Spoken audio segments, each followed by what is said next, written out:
Wow signal ನಂತರ ಬೇರಾವ ಸಿಗ್ನಲ್ಗಳು ಕೂಡ ಮನುಷ್ಯನಿಗೆ ಸಿಗಲಿಲ್ಲ. ಅದಾದ ನಂತರ ಸಿಗ್ನಲ್ ಬಂದ ಕಡೆಗೆ ಮನುಷ್ಯರು ಟೆಲಿಸ್ಕೋಪ್ಗಳನ್ನು ತಿರುಗಿಸಿ ಕುಳಿತು ಬಿಟ್ಟರು. ಎಷ್ಟು ವರ್ಷ? 1 ವರ್ಷ, 2 ವರ್ಷ, 10 ವರ್ಷ. ಅತ್ತ ಕಡೆಯಿಂದ ಯಾವುದೇ ಸಿಗ್ನಲ್ಗಳು ಬರಲಿಲ್ಲ. ಈ ಕಾಯುವಿಕೆಯಿಂದ ಯಾವುದೇ ಫಲವಿಲ್ಲ ಎಂದು ಮನುಷ್ಯರಿಗೆ ಮನವರಿಕೆಯಾಗಿತ್ತು. ಏನಾದರೂ ಮಾಡಲೇಬೇಕಾದ ಅನಿವಾರ್ಯತೆ ವಿಜ್ಞಾನಿಗಳಿಗೂ ಇತ್ತು. ಬಟ್ ಅವರಿಗೆ ತುಂಬ ಸಮಯ ಕಾಯಬೇಕಾಗಿ ಬರಲಿಲ್ಲ. ವಾಯೇಂಜರ್ 1 ಆ್ಯಂಡ್ ವಾಯೇಂಜರ್ 2 ಎಂಬ 2 ಸ್ಪೇಸ್ ಪ್ರೋಬ್ಗಳು ಬಾಹ್ಯಾಕಾಶಕ್ಕೆ ಕಳುಹಿಸಲು ಸಿದ್ಧವಾಗಿ ನಿಂತಿದ್ದವು. ವಾಯೇಂಜರ್ ಎಂದಿಗೂ ಭೂಮಿಗೆ ಮರಳಿ ಬರುವುದಿಲ್ಲ. ತಾನು ಕಂಡಂತಹ ದೃಶ್ಯಗಳನ್ನು ಇದು ಭೂಮಿಗೆ ಕಳುಹಿಸಿಕೊಡುತ್ತದೆ. ಅವರನ್ನು ಹುಡುಕುವುದು ಮತ್ತು ಪ್ರಪಂಚವನ್ನು ಇನ್ನಷ್ಟು ಆಳವಾಗಿ ತಿಳಿದುಕೊಳ್ಳುವುದು ವಾಯೇಂಜರ್ನ ಮುಖ್ಯ ಗುರಿ. ವಾಯೇಂಜರ್ನ ನಿರ್ಮಾಣವೇನೋ ಪೂರ್ತಿಯಾಯಿತು. ಬಟ್ ಆವಾಗಲೇ ವಿಜ್ಞಾನಿಗಳಿಗೊಂದು ಗೊಂದಲ ಕಾಡತೊಡಗಿತ್ತು. ವಾಯೇಂಜರ್ ಅನ್ನು ನಾವು ಕಳುಹಿಸಿಕೊಡುತ್ತೇವೆ, ವರ್ಷಗಳವರೆಗೆ ಇದು ಬಾಹ್ಯಾಕಾಶದಲ್ಲಿ ಸಂಚರಿಸುತ್ತದೆ. ಬಟ್ ಇದು ಅವರ ಕಣ್ಣಿಗೆ ಬೀಳುವುದಾದರೆ ಅವರು ನಮ್ಮನ್ನು ಹೇಗೆ ತಿಳಿದುಕೊಳ್ಳುತ್ತಾರೆ? ಏನೆಂದು ತಿಳಿದುಕೊಳ್ಳುತ್ತಾರೆ? ನಾವು ಈ ವಿಶಾಲ ವಿಶ್ವದಲ್ಲಿನ ಒಂದು ಪುಟ್ಟ ತಾರಾಮಂಡಲದ ಗಾತ್ರದಲ್ಲಿ ಚಿಕ್ಕದಾದ ನಸುಗೆಂಪು ಬಣ್ಣದ ಸೂರ್ಯನೆಂಬ ನಕ್ಷತ್ರದ ಸುತ್ತು ತಿರುಗುವ ಭೂಮಿ ಗ್ರಹದಲ್ಲಿ ಹುಟ್ಟಿದಂತಹ ಜೀವಿಗಳೆಂದು ಅವರಿಗೆ ಹೇಗೆ ತಿಳಿಯುತ್ತದೆ? ತುಂಬಾ ಆಲೋಚನೆಯ ನಂತರವೂ ಕೂಡ ವಿಜ್ಞಾನಿಗಳಿಗೆ ಇದಕ್ಕಿರುವ ಉತ್ತರ ಹೊಳೆಯಲಿಲ್ಲ. ಹೀಗೆ ಕಾರ್ಲ್ ಸೇಗನ್ ಎಂಬ ಮಹಾವಿಜ್ಞಾನಿಯ ಬರುವಿಕೆಗೆ ಅಲ್ಲಿ ವೇದಿಕೆ ಸಿದ್ಧವಾಗಿತ್ತು.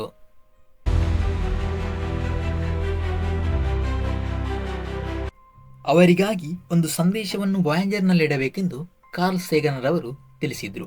ಇದಕ್ಕಾಗಿ ಗೋಲ್ಡನ್ ರೆಕಾರ್ಡ್ ಎಂಬ ಫೋನೋಗ್ರಾಫ್ ಅನ್ನು ಸಿದ್ಧಪಡಿಸಲಾಯಿತು. ಅತ್ಯಂತ ನಾಜೂಕಾಗಿ ವಿಷಯಗಳನ್ನು ಗೋಲ್ಡನ್ ರೆಕಾರ್ಡ್ನಲ್ಲಿ ಪೋಣಿಸಲಾಯಿತು. ರೆಕಾರ್ಡ್ ಪ್ಲೇ ಮಾಡುವಾಗ 55 ಭಾಷೆಗಳ ಶುಭಾಶಯಗಳನ್ನು ಅವರು ಕೇಳುತ್ತಾರೆ. ನಂತರದಲ್ಲಿ ಭೂಮಿಯಲ್ಲಿನ ಶಬ್ದಗಳನ್ನು ಅವರು ಕೇಳಲು ಪ್ರಾರಂಭಿಸುತ್ತಾರೆ. ಭೂಮಿಯಲ್ಲಿನ ಶಬ್ದಗಳೆಂದರೆ ಅದರಲ್ಲಿ ಎಲ್ಲವೂ ಸೇರಿಕೊಳ್ಳುತ್ತದೆ. ಗಾಳಿ, ಮಳೆ, ಬೆಂಕಿ, ಜೀವಿಗಳು, ಮನುಷ್ಯರು ನಿರ್ಮಿಸಿದ ಉಪಕರಣಗಳು, ಹೀಗೆ ಭೂಮಿ ಎಂಬ ಗ್ರಹದ ಒಂದು ಸಂಪೂರ್ಣ ಸಂದೇಶ ಅವರಿಗೆ ಕೇಳಿಸುತ್ತದೆ. ರೆಕಾರ್ಡ್ನ 2ನೇ ಸೆಕ್ಷನ್ನಲ್ಲಿ ಚಿತ್ರಗಳನ್ನು ಸೇರಿಸಲಾಗಿದೆ. ಒಟ್ಟು 116 ಚಿತ್ರಗಳು. ಅದರಲ್ಲಿ ಭೂಮಿ, ಮನುಷ್ಯರು, ಜೀವಿಗಳು, ಹೀಗೆ ಭೂಮಿಯ ವಿಶೇಷತೆಯನ್ನು ತೋರಿಸುವ ಎಲ್ಲ ಚಿತ್ರಗಳನ್ನು ಅದರಲ್ಲಿ ಪೋಣಿಸಲಾಗಿದೆ. ಇದೆಲ್ಲ ಸೇರಿಸಿದ ನಂತರ ವಿಜ್ಞಾನಿಗಳಿಗೆ ಮತ್ತೊಂದು ಪ್ರಶ್ನೆ ಮೂಡಿಬಂತು. ಫೋನೋಗ್ರಾಫ್ ಏನೆಂದು ಮನುಷ್ಯರಿಗೆ ಗೊತ್ತು. ಬಟ್ ವಿಚಿತ್ರ ವಾತಾವರಣದಲ್ಲಿ ಬೆಳೆದು ಬಂದಂತಹ ಅವರಿಗೆ ಇದನ್ನು ಉಪಯೋಗಿಸಬೇಕೆಂದು ತಿಳಿಸುವುದಾದರೂ ಹೇಗೆ? ರೆಕಾರ್ಡ್ನ ಮೇಲೆ ಇನ್ಸ್ಟ್ರಕ್ಷನ್ ಇಡಬೇಕಾದರೂ ಯಾವ ಭಾಷೆಯಲ್ಲಿ ಇಡುವುದು? ಅವರದನ್ನು ಹೇಗೆ ಅರ್ಥೈಸಿಕೊಳ್ಳುತ್ತಾರೆ? ಪ್ರಪಂಚದ ಯಾವುದೇ ಜೀವಿಗೂ ಅರ್ಥವಾಗುವಂತಹ ಒಂದು ಭಾಷೆಯನ್ನು ಇದಕ್ಕಾಗಿ ಸೃಷ್ಟಿಸಬೇಕಾಗಿತ್ತು. ಹೀಗೆ ಆ ಒಂದು ದಾರಿಯನ್ನು ವಿಜ್ಞಾನಿಗಳು ಇದಕ್ಕಾಗಿ ಕಂಡುಹಿಡಿದರು. ಅದೇ ಹೈಡ್ರೋಜನ್. ಈ ಚಿತ್ರ ಹೈಡ್ರೋಜನ್ನ ಎನರ್ಜಿ ಲೆವೆಲ್ನ ಟ್ರಾನ್ಸಿಷನ್ ಅನ್ನು ತೋರಿಸುತ್ತದೆ.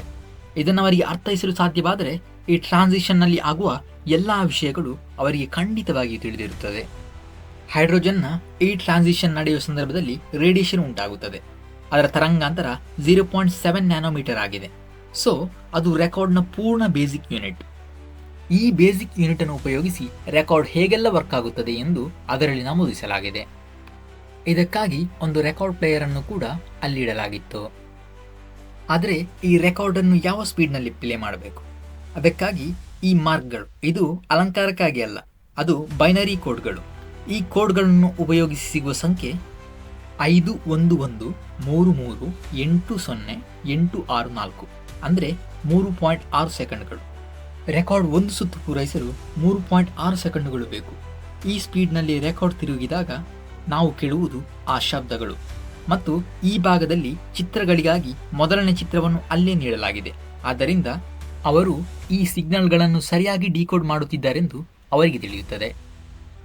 ಹೀಗೆ ಇವೆಲ್ಲವನ್ನು ಹೊತ್ತು ವಾಯೇಂಜರ್ ನಭಕ್ಕೆ ಹಾರಲು ಸಿದ್ಧವಾಗಿತ್ತು. 1977 ಸೆಪ್ಟೆಂಬರ್ 5ರಂದು ಭೂಮಿಯಿಂದ ಅವರಿಗಾಗಿ ಸಂದೇಶವನ್ನು ಹೊತ್ತು ವಾಯೇಂಜರ್ ಆಕಾಶಕ್ಕೆ ಹಾರಿತ್ತು. ಈ ಯಾತ್ರೆ ಮನುಕುಲದ ಬೃಹತ್ ಜಿಗಿತವಾಗಿತ್ತು. ಹೊರಟ 13ನೆಯ ದಿವಸಕ್ಕೆ ಚರಿತ್ರೆಯಲ್ಲಿ ಮೊದಲ ಬಾರಿಗೆ ಭೂಮಿ ಮತ್ತು ಚಂದ್ರರು ಒಂದೇ ಫ್ರೇಮ್ನಲ್ಲಿರುವ ಚಿತ್ರವನ್ನು ಆತ ಕಳುಹಿಸಿದ್ದ. ಮಾರ್ಚ್ 5ನೇ ತಾರೀಕಿಗೆ ಆತ ಮಂಗಳನ ಬಳಿ ತಲುಪಿದ್ದ. ಗುರುವಿನ ಟೈಮ್ ಲ್ಯಾಪ್ಸ್ ಚಿತ್ರಗಳನ್ನು ಆತ ತೆಗೆದುಕೊಂಡಿದ್ದ. ನಂತರ ನವೆಂಬರ್ನಲ್ಲಿ ಆತ ಶನಿಯನ್ನು ತಲುಪಿದ್ದ. ಶನಿಯ ಇಷ್ಟು ಸ್ಪಷ್ಟ ಚಿತ್ರವನ್ನು ಮನುಷ್ಯ ರಾಶಿ ಕಂಡದ್ದು ಅವನಿಂದಾಗಿ. ಅವನು 6 ಬಿಲಿಯನ್ ಕಿಲೋಮೀಟರ್ ದಾಟಿದಾಗ ನಾಸಾದ ವಿಜ್ಞಾನಿಗಳು ಆತನಿಗೊಂದು ಕಮಾಂಡ್ ನೀಡಿದರು. ಅದು ಕ್ಯಾಮರಾವನ್ನು ಭೂಮಿಯ ಕಡೆ ತಿರುಗಿಸಿ ಒಂದು ಫೋಟೋ ತೆಗಿ ಎಂದು ಆಗಿತ್ತು. ಹೀಗೆ 1990 ವ್ಯಾಲೆಂಟೈನ್ಸ್ ಡೇ ಅಂದು ಆ ಫೋಟೋ ಭೂಮಿಯನ್ನು ತಲುಪಿತ್ತು. ಅಷ್ಟು ಅಧಿಕ ದೂರದಿಂದ ಭೂಮಿ ಹೇಗೆ ಕಾಣಬಹುದೆಂಬ ಪ್ರಶ್ನೆ ನಾಸಾದ ಎಲ್ಲ ವಿಜ್ಞಾನಿಗಳಲ್ಲಿತ್ತು. ಮೊದಲ ನೋಟದಲ್ಲಿ ಅವರಿಗೆ ಏನೂ ಅರ್ಥವಾಗಲಿಲ್ಲ. ನಂತರ ಫೋಟೋ ಫಿಲ್ಟರ್ ಮಾಡಿ ನೋಡಿದಾಗ ಅವರ ಕಣ್ಣುಗಳನ್ನು ಅವರಿಗೆ ನಂಬಲು ಅಸಾಧ್ಯವಾಗಿತ್ತು. ನಿಮಗೆ ಕಾಣಲು ಸಾಧ್ಯವಾಗುತ್ತಿದೆಯೇ ಎಂದು ನನಗೆ ತಿಳಿದಿಲ್ಲ, ಆದರೆ ಆ ಫೋಟೋದ ಒಂದು ಪಿಕ್ಸೆಲ್ನಂತೆ ಕಾಣುವ ಬೆಳಕು ಅದು ನಾವು, ನಮ್ಮ ಭೂಮಿ. ಅದು ಮಾನವರಾಶಿ ಕಂಡ ಅತಿ ಅದ್ಭುತವಾದ ಚಿತ್ರವಾಗಿತ್ತು. ಆ ಚಿತ್ರದ ಪ್ರಚೋದನೆಯಿಂದ ಕಾರ್ಲ್ ಸೇಗನ್ ಒಂದು ಪುಸ್ತಕವನ್ನು ಬರೆದರು. That's here. That's home. That's us. On it, everyone you love, everyone you know, everyone you ever heard of, every human being who ever was, lived out their lives.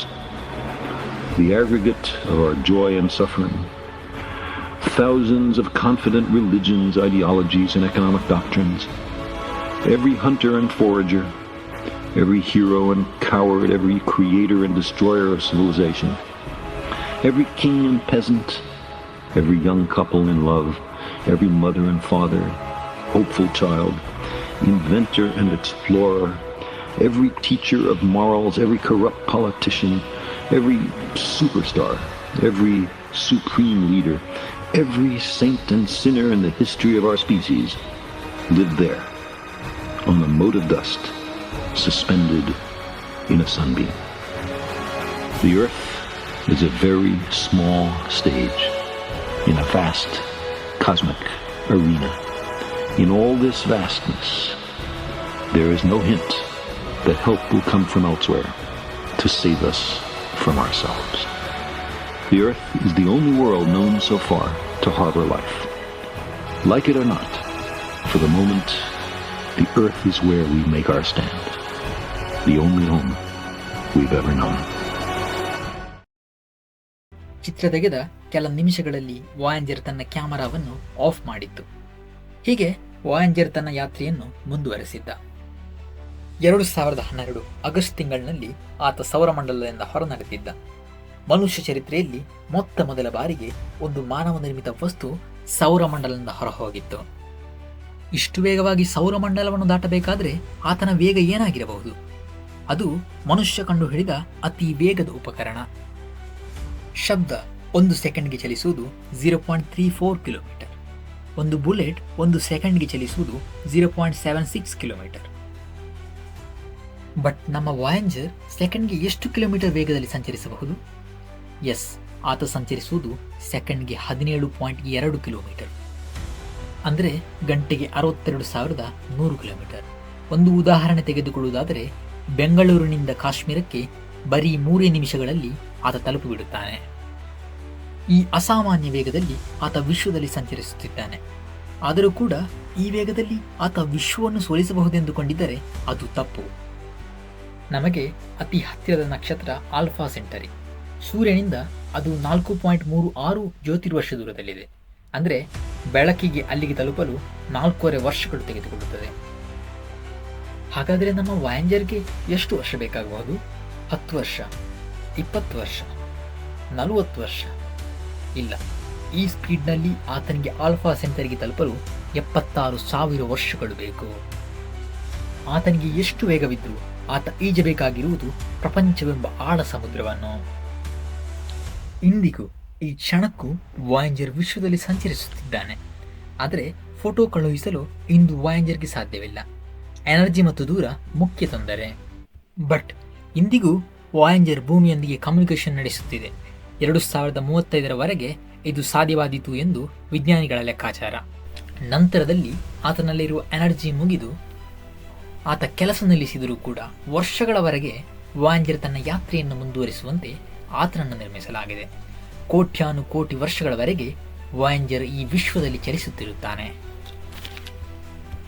ಇನ್ನು ಭವಿಷ್ಯದಲ್ಲಿ ಮಾನವರಾಶಿ ಮಣ್ಣಲ್ಲಿ ಮರೆಯಾಗಿ ಹೋದರೂ ಕೂಡ ಮನುಷ್ಯರ ಆ ನೆನಪುಗಳನ್ನು ಹೊತ್ತು ಅವನು ಕಾಲಗಳವರೆಗೆ ಪ್ರಪಂಚದಲ್ಲಿರುತ್ತಾನೆ.